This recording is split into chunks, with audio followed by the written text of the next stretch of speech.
Hi, Tzili. Hey, All right. How are you? I'm okay. Okay. How are you, Alex Todorov? I'm doing great. Thank you. One of the leading social psychologists. Is it social psychologist, right?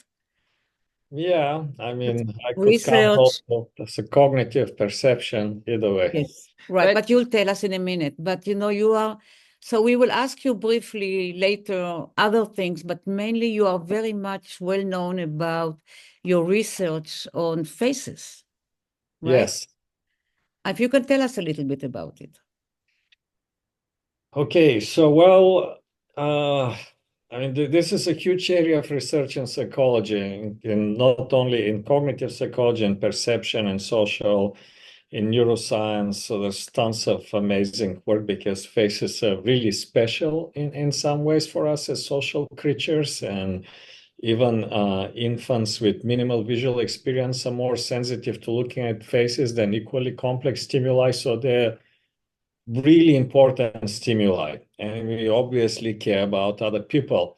My work in particular has mainly been in the last 15, 20 years, I would say, of what we colloquially call first impressions. And the idea is that we form rapidly impressions of what people are like based on very, very little information. And these impressions have consequences. So one of the earliest studies that we did was to show that, in fact, inferences of competence, whether the person appear competent or not, from pictures of politicians who are running for Senate, these inferences were quite predictive who is going to win the elections. And later work, we have shown that these inferences are rather automatic. So if you do this in a carefully constructed psychology experiment in a proper lab, and you show a face, let's say, for 50 milliseconds, Ah, that gives more or less sufficient exposure for it's people. subliminal. it's Well, a it's not subliminal, so people can see it. I mean, that's a whole hot issue in psychology, but subliminal, it varies individually, and it has to be less than 30 milliseconds, and then you usually don't get any effects. But it is very rapid. It is very rapid, and essentially, this very minimal exposure is sufficient for people to make all kinds of complex inferences that are not necessarily grounded in reality. And this is There are really consequences for that, no? yes, absolutely. I mean, Lot of consequences. yeah. can you give us like five powerful characters that the strongest thing that comes out that really affects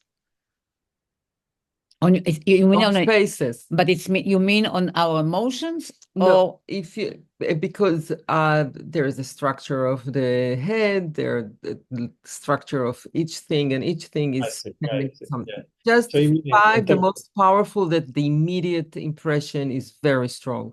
okay, so first, well, I'll tell you about that, but I want to qualify it later that, and this is what we've been doing in the last 4 or 5 years. There's a tremendous individual variation when it comes to complex judgments like ah, trustworthiness and even attractiveness. And that story hasn't been, I think, sufficiently being told in the even in the scientific literature, and certainly not in the popular discourse.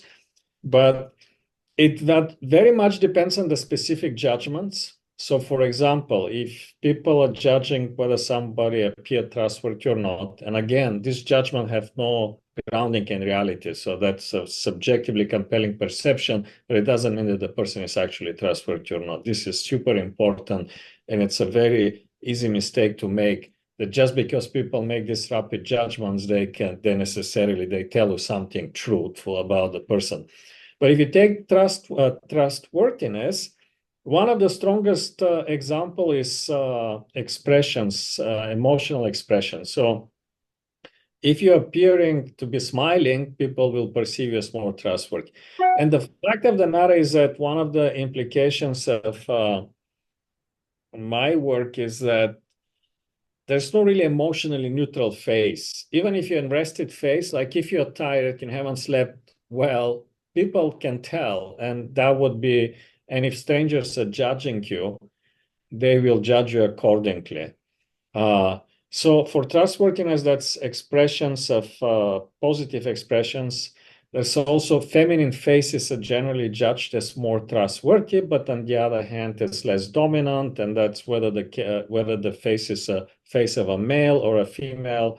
It doesn't matter. Femininity has this positive. It's generally feminine faces are perceived as more attractive, more trustworthy, but less dominant.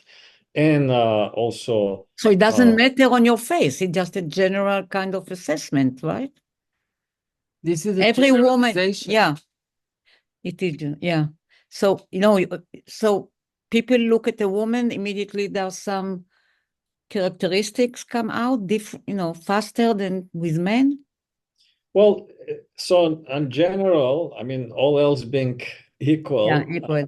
Women are perceived, if you're controlling for the same age and everything else, women would be perceived as more trustworthy on average, as more attractive, less dominant, and less competent, unfortunately. So if I built we have done a lot of actually what you would call computational or computer models that we can visualize our stereotypes of what a trustworthy face looks like.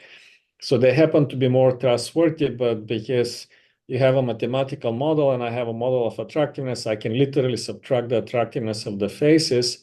So I can change the face and make it appear more competent, but without being less attractive. And if we do that, we end up with male faces. So you can tell, well, here the ingredients of the competent stereotype from appearance. It's attractiveness, but it's also masculinity. And it's also appearing kind of healthy. And so this You read is... different Asian faces or black faces. So it becomes much more complicated. So we have done some work with different races. In the beginning of our work, actually, we avoided to using different race faces. And the reason is at the moment I have a conceptual category that goes with the face, whether that's race, whether that's even gender, that triggers particular stereotypes, and that also interacts with whatever inferences I'm getting up from the facial cues. And when we started this work, our major interest, what we call it in psychology, bottom-up cues, bottom-up responses. What are the things that are entirely driven by the perceptual input, whatever I'm seeing, and what are the facial features that drive these impressions? So we haven't done in the past much work with race, but race, it's obviously super important, and so is gender. But that, again, it would depend on very much on the person. So to give you an example, so I told you that much of the recent work is there's tremendous individual variation. So we've done tons of work on trustworthiness. I mean, we have dozens of papers, and there's people around the world have followed, and this is probably, I'm sure I can find 100 papers within a couple of hours on this particular judgment, and a lot of them focusing on what are the facial features that drive these judgments. But there are statistical methods that if you think that all of the contribution to a judgment like a pie, and then I see, well, how much of this pie is really facial features, and how much is me, Alex, and how much is you, Tzipi, and how much is actually this interaction. So I like phase A more than phase B, but Tzipi likes more phase than phase A. It's actually, I mean, super surprising and shocking given the literature. So if I take this pie and I just look at this judgment of trustworthiness, about 10%, this very tiny slice, 1/10 of the pie is facial features. And a lot of this is individual variation.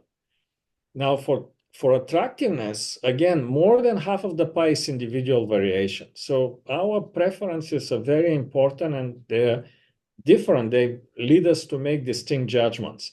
But because typically what we do in psychology and in many social sciences, we average. So let's say we have 100 participants like us, 3 of us, everybody makes, say, 100 judgments of 100 faces, and then we average these judgments, and we have this average judgment.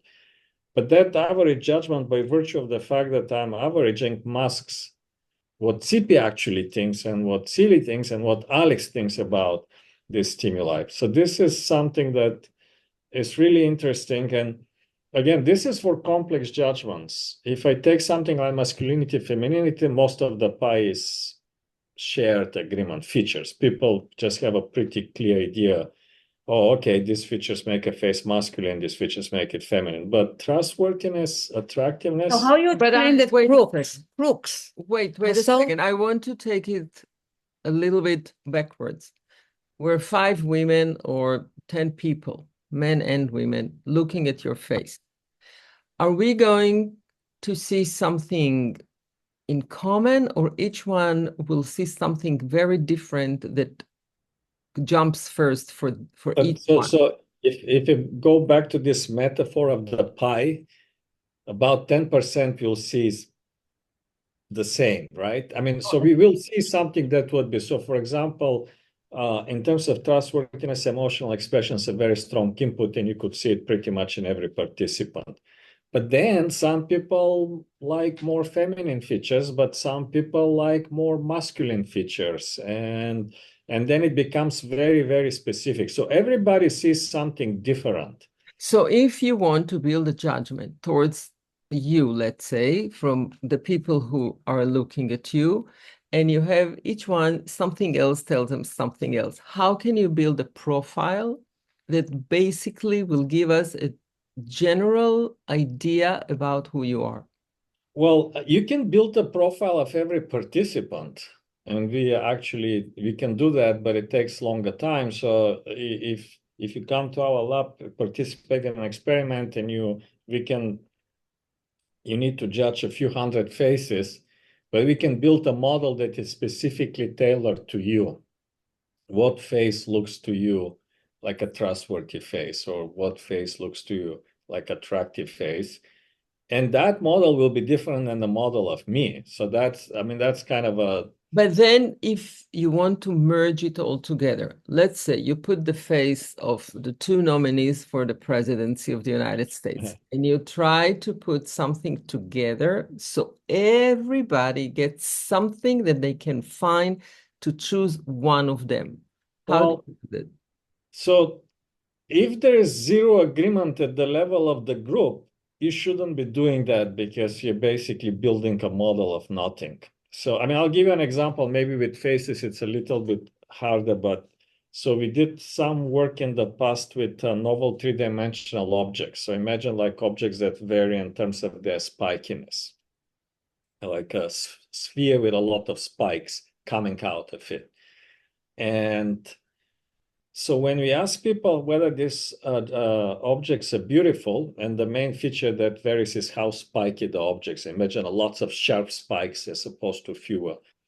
And it turns out that the average agreement about their beauty is 0. I mean, some people agree with each other, but if I compare all of how much I agree with you, how much I agree with Tzili, how much you two agree, and then I take an average, it's 0. So there's 0 agreement. So building a model of because half of the people find the spikiness beautiful, half of the people find it ugly. So I can't build a model of this, period. If you ask them about danger, there's lots of agreement. People think the spiky and the sharp are more dangerous, right? So it just qualifies so if I'm building a model of trustworthiness, I do know that there's some shared signal. So that's great, but I need to also know that this shared signal is actually a small part of the picture. But Well, I will go back to my question. One of the things that really is perceived to be common is about crooks. And, like mafia people, they can be very trustworthy. I mean, this is how... no, but that's what I say. It's super important to keep that in mind, that the fact that we form these judgments very rapidly and they feel subjectively compelling doesn't make them right. And in fact, yes. Yeah.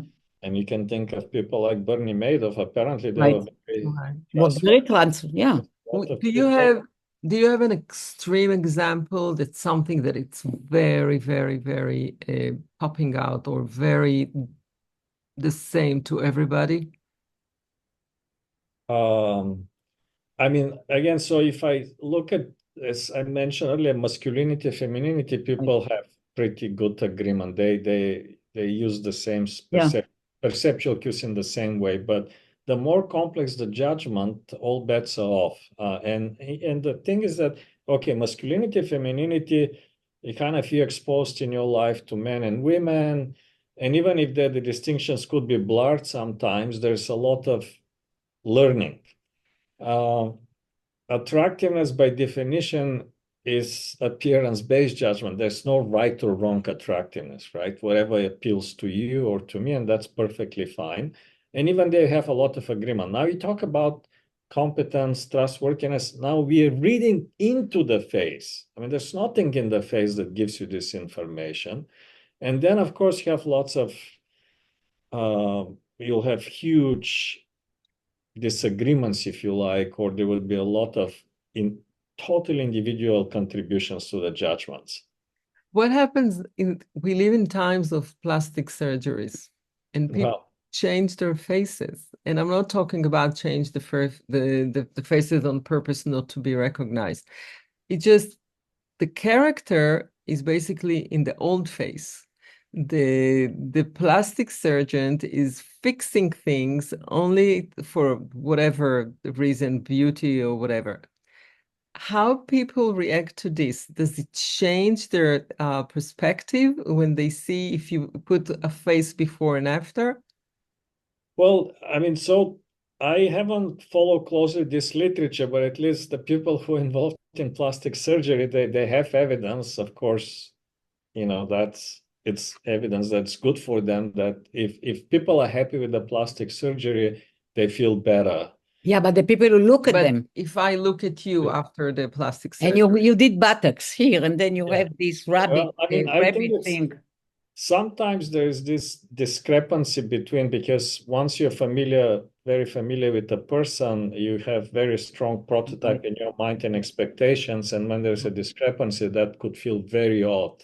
Right. Even sometimes with celebrity, because although you might still strive to look younger, there's limits. And at some point, there is this conflicting cues in the face that make it really eerie. This person looks very young, but there are also cues that show that no, they're not really young. And that sometimes can have the opposite effect. But it certainly will have an effect. Somebody who is strongly familiar with you, they've already they have a model in their brain of you, and anything you change, they would be able to tell. And is your profession affecting me? If I know that you are a physician, or if you are a musician, or if you're a professor, or if you are a banker, or you work in a factory, if I know it prior, does it affect the way I perceive you in terms of characteristics? for sure. Yeah, I mean, that's like, all of this comes with stereotypes and conceptual Right. knowledge. Some of this might be helpful, but there's like certain expectation what a surgeon would look like, or a professor or whatever. And that could be misleading in some ways, but it's also, most of the time, it's a useful knowledge because it comes with expectations. What are you supposed to do in this particular setting? How are they going to interact with you? And yes, definitely. Tell me something. I don't know if we talk a lot about when the movies were started, there was a Kuleshov experiment. Kuleshov experiment is you took an actor and he has an egg face, no expression whatsoever. And then you attach to him a coffin. And then you go back to him, no expression. And then he sees a woman, it's soup. No expression. And then another, and I don't know how this relate to, because it's absolutely, blank. But once you attach it to an image next to it, you see a change in the expression. Absolutely. I mean, so this is, although people breathe into the faces inherently ambiguous stimuli. Even if it's extreme. So I know the Kuleshov effect is a great effect, because if it's the more ambiguous the stimulus it is, the more I'm going to grab into whatever cues in the environment and trying to disambiguate it and make sense of it. We have to have a meaning. We have to attach a meaning. Absolutely. Yes. Images. Yes. Right? Yes, that's right. I mean, we did an interesting study with Hillel, who was actually a postdoc with me and Yaakov at NYU. My husband and a student. Yes. And we looked at extreme expressions of emotions. And so you can think pain and pleasure, but Hillel did a lot of work with tennis players, just because Well, there are lots of images after they win or after they lose a point. right. And what turns out is if I just show the faces of the tennis players after they won or after they lost, people are totally a chance. They have no clue. They're clueless. Everybody thinks it's kind of negative and they know there's high arousal. So that's very clear.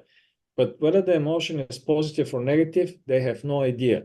And now if you show the bodies only, they can tell whether they won or they lost. And we never did this the on body others. language? The body Well, language? usually when you win, there's like the fist, and when you, I mean, there's we never analyze this formally. Our point is like the face itself may not provide information that you think it provides. The face and the body doesn't give you much more information just than the bodies. But subjectively, if you ask people, well, I show you this stimulus, where do you think you're getting the information that they're happy or they're unhappy? And they say the face. Yeah. But we know it's not the face, because in real world, well, you say the face because that's my focus of attention. I'm always paying attention to your face. But it's And mainly the use body. the context to figure out what's going on. The context, the history, the whole episode in which I'm observing you. So I think that that's absolutely right. That it's just a kind of it's almost like a canvas, particularly. So when I look at you, right, I guess I also wonder, what do you think of me? So how much I'm trying to understand from your face, how do you see me? The one that looks at you. Well, I mean, people will track, the social interactions, and that's certainly true. And I don't know how much of this is strategic and how much is just tuning in. And Right. Alex, when you do a study with people, do you use pictures of real people or drawings? actually, so when we started this, we were using pictures of real people. Drawings, I mean, there's been some stuff with drawings, but they're not so realistic. So when we started, we actually were using these synthetic computer faces that look like avatars from the computer games from the 80s, because we can actually generate a limited number of this kind of faces, and then we can build these models that visualize your stereotype of trustworthiness. Then we use pictures of a lot of real people. These are typically standardized databases in psychology where people have given their agreement for their picture to be taken into use in psychology research. Right now, we mainly use hyper-realistic faces. This is what people call fake faces, because we have these AI tools and we can generate you use AI. unlimited number of faces, and they're very realistic. In fact, people can't tell. They've gotten so good that people on average can't tell whether the face is a real face or whether it's a hyper-realistic. Yeah, but it's supposed to evoke emotions. So the AI. No, but they show face. Yeah, but the faces that the AI creates are genuinely evoke emotions. Well, it's actually, so the most popular model that it's called StyleGAN, and that was trained from Flickr images, 70,000 images. It's actually biased to represent smiling faces. I mean, all of these models, there's the architecture, and that's what is it trained on. So now if you're taking pictures from the internet, and average people rarely, I mean, you will see some negative emotional expressions, but most of the time it will be positive. So in fact, if you try to classify what's the most prominent emotion, it's certainly smiling, happiness. So, and you can manipulate this in principle. You can build models and look at different emotions. There are people who cannot when they look at somebody, that they don't have the ability to feel who they are, or what, you know what I mean? Well, I mean, Traceability. it's in some ways that's always true with still images, right? That's very different than a real interaction. Right. And in fact, you can totally change your opinion after the first few seconds or minutes of interacting with somebody, right? Because the way they That's right, talk, because it's animated, right? Alex, did you compare once between same group of people watching a known face versus random person? so there's actually huge. Mike Burton is a British psychologist, and also Rob Jenkins had worked with him. He's a Dutch psychologist in the UK. They've done beautiful work on this difference between familiar and unfamiliar faces. And I think they had one paper that they say, I think it was something extreme, but along the lines that unfamiliar faces are not faces. And so what do they mean? They mean that, and I totally agree with them based on the evidence. There's a qualitative difference when we are looking at familiar faces and unfamiliar faces. And maybe it's surprising, maybe it's not, but if you look at what's the most common reason for false convictions in the legal system, it's eyewitness testimony. Because that's usually people that you're unfamiliar. It's very easy to fool people. You can change the lineup, put a random face that looks like, and you have a high rate of false recognition of faces. With familiar faces, it's actually quite amazing. You can stretch the face, you can make it like very grainy, like you're looking from long distance. You can squash it. You can do like, there's this Israeli artist that I love, Howard Pivan, I think. He makes these beautiful caricatures. It's just gorgeous. Just a few notes, but I say, he's using objects that identify the character of the person, then he creates a profile. With a few physical features. Oh, that's Marx, that's Lenin, oh, that's the governor of New Jersey, whatever, like his. But the point is that it's just a totally different. Once you have a good prototype of a familiar person, you always recognize them. It doesn't matter. It's just a qualitatively different. And in this case, actually, I think that the reason subjective impressions are so compelling is because it almost feel like when I form an impression, it unlocks some knowledge, which is true with familiar faces. So if I look at, let's say, a picture of Brad Pitt, well, there's all of these memories of movies that he has been in that I like, and all of this other stuff, and this knowledge comes for free in the moment of recognition. When you look at a stranger, you have no idea. I mean, it unlocks different stereotypes, whether that's based on race, femininity. That's why I'm asking, because when it's a known face, you come already with either knowledge or sympathy. Yes, absolutely. You don't like it, so it's. But you know, I lately I wonder, because I look at the elections, you know, the campaigns. Mm-hmm. And I found a lot of negative characteristic to the vice president of Trump, and a lot of positive characteristic to the vice president of Kamala Harris.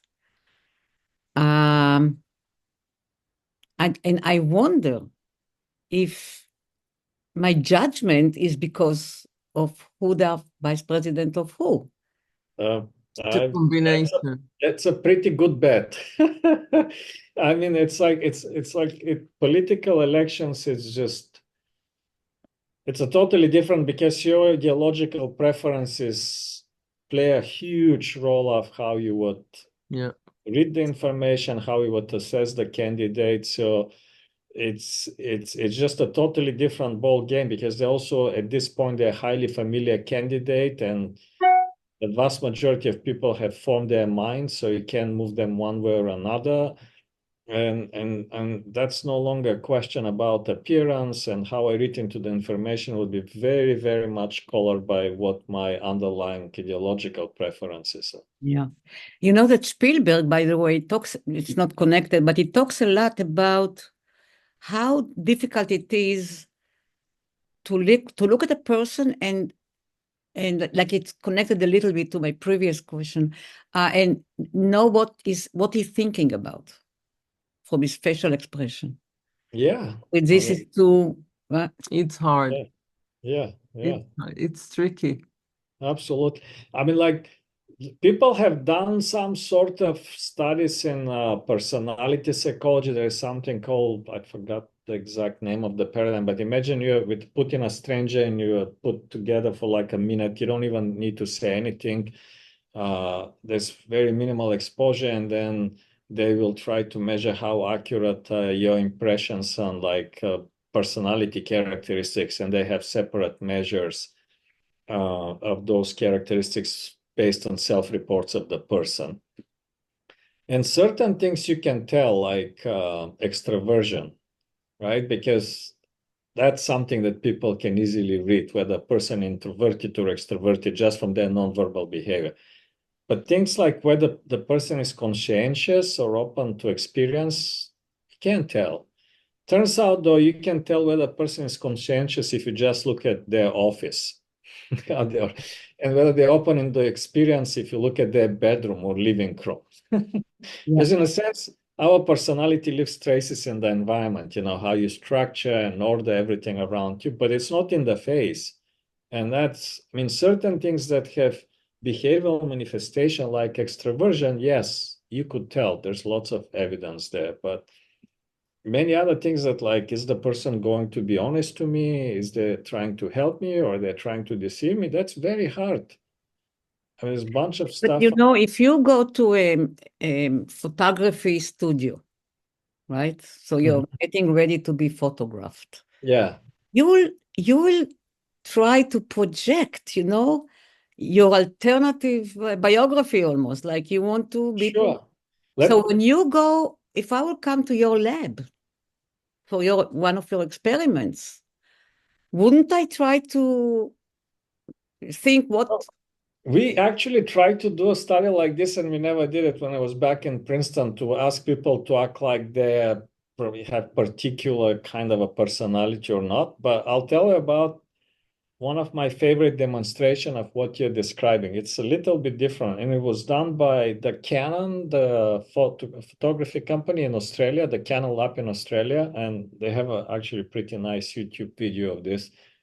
And in my book, Face Value, that were the only images I couldn't get. I have like 200 images there, but I couldn't get permission to use the images. But people can find the video, and it's beautiful. It's like a social psychology experiment. They took 5 professional photographers, and then they have this actor, Michael, and they told the photographer, spend a few minutes of Michael and try to get his essence.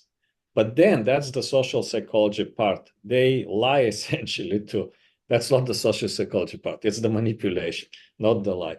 But they tell each of the photographer a different piece of information. So in one, they say he's like a venture capitalist, self-made millionaire. And another, they say he's an ex-convict. And third one, they said like he's a psychic. A fourth one, he saved a person.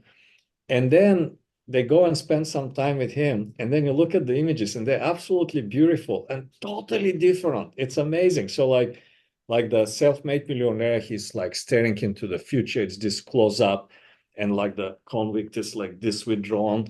It's beautiful. And that's exactly what you're saying. I mean, good photographers, they can present the best part of you if that's the objective, or the worst if that's the objective. But many people present themselves very differently when you have a camera. So it's like or interviewer. All of a sudden you become a different person. And many times I see them and say, wow, and then they go back to themselves. So it's hard to.